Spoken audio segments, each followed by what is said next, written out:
اسرائیل کی سرخ بچڑوں کو قربان کرنے کی تیاری، تیسرے ہیکل سلیمانی کی تعمیر کا وقت نزدیک آ گیا۔ پیارے بہن بھائیوں، آج سے تقریباً 6 ماہ پہلے آپ کو سوشل میڈیا کے ذریعے بتایا گیا تھا کہ اسرائیل اپنی مذہبی کتابوں کی نشانیاں پوری کرنے کے لیے سرخ بچڑے کی تلاش کرنے میں کامیاب ہو چکا ہے، اور جلد ہی ان بچوں کو قربان کر کے ان کے خون اور راکھ سے ہیکل سلیمانی کی بنیاد رکھی جانے والی ہے، جس کی تعمیر کا آغاز کرنے سے پہلے مسجد اقصی کو شہید کیا جائے گا۔ اسرائیل نے یہ بچڑے کب اور کہاں سے حاصل کیے اور ان کی قربانی کب ہونے والی ہے،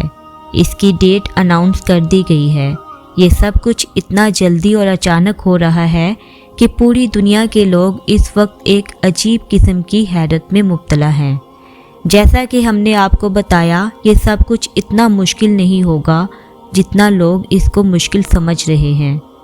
آج کی ویڈیو میں ہم آپ کو بتائیں گے کہ آخر ان بچڑوں کو ذبح کرنے سے ہیکل سلیمانی کی تعمیر کس طرح ہوگی، اور اس سلسلے میں اسرائیلی یہودیوں کا کیا عقیدہ ہے۔ میرے بہن بھائیوں، اسرائیل اپنی مذہبی کتاب زبور کے مطابق سرخ بچڑوں کی تلاش میں $1 ملین دے دیے ہیں، لیکن اب تک انہیں ایسا سرخ بچڑا نہیں ملا تھا جس پر کسی بھی قسم کا کوئی دوسرا نشان نہ ہو اور ان کے جسم پر مکمل طور پر سرخ رنگ ہی کے بال ہوں۔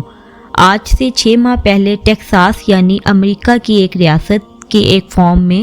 اسرائیل کو ایسے 5 سرخ بچڑے مل گئے تھے، جنہیں کئی $1 ملین کے عوض اس فارم کے مالک سے خرید لیا گیا، اور انہیں بڑی احتیاط سے اسرائیل منتقل کر کے بہت بڑی سیکیورٹی میں رکھا گیا۔ ان بچوں کو قربان کر کے ان کے گوشت کو جلایا جائے گا اور ان کے خون اور گوشت کی راکھ کو اکٹھا کر کے ہیکل سلیمانی کی بنیادوں میں ڈالا جائے گا۔ اگر آپ نے قرآن مجید میں بنی اسرائیل کا تذکرہ پڑھا ہوگا تو آپ کو معلوم ہوگا کہ ایسا ہی سرخ بچڑا تھا جو ایک قتل کی تحقیقات کے لیے اللہ رب العزت نے ان سے قربان کر دینے کے لیے کہا تھا۔ یہی وجہ ہے یہودیوں کے نزدیک سرخ بچڑا نہایت مقدس اور انتہائی اہمیت کا حامل ہے۔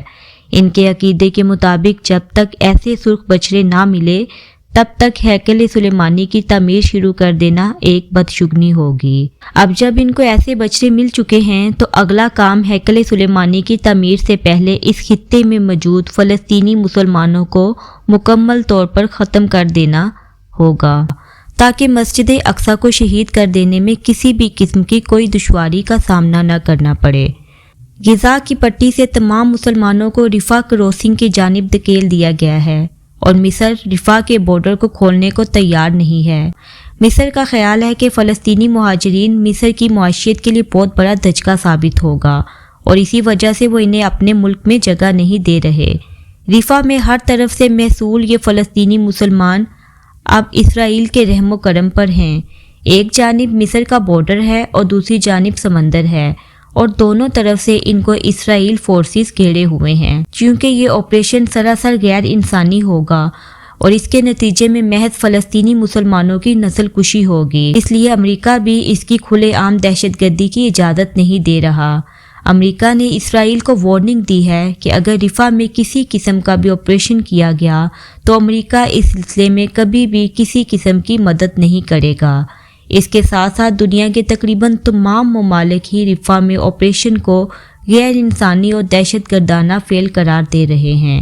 لیکن اسرائیلی حکومت کو اس سے کوئی فرق نہیں پڑتا۔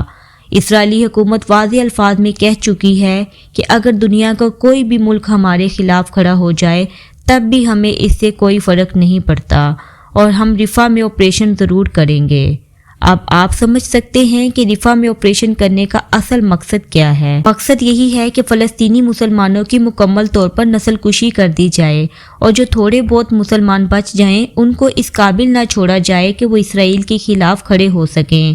اگر اس خطے میں کوئی بھی ایسی مزاحمت کار قوت باقی رہ گئی جو اسرائیل کے اقدامات کے خلاف کھڑی ہو سکے تو اسرائیل اپنے ہیکل سلیمانی کے خواب کو پورا نہیں کر پائے گا۔ اور اس کے ساتھ ساتھ کچھ اندرونی ذرائع کے مطابق اسرائیل ان بچڑوں کو جنہیں ٹیکساس سے خریدا گیا تھا انہیں جبل زیتون کی چوٹی پر بالکل مسجد اقصی کے سامنے قربان کرے گا، اور اس کے بعد انہیں جلا کے ان کے خون اور گوشت کو ہیکل سلیمانی کی بنیادوں میں بھرنے کی تیاری بھی مکمل ہو چکی ہے۔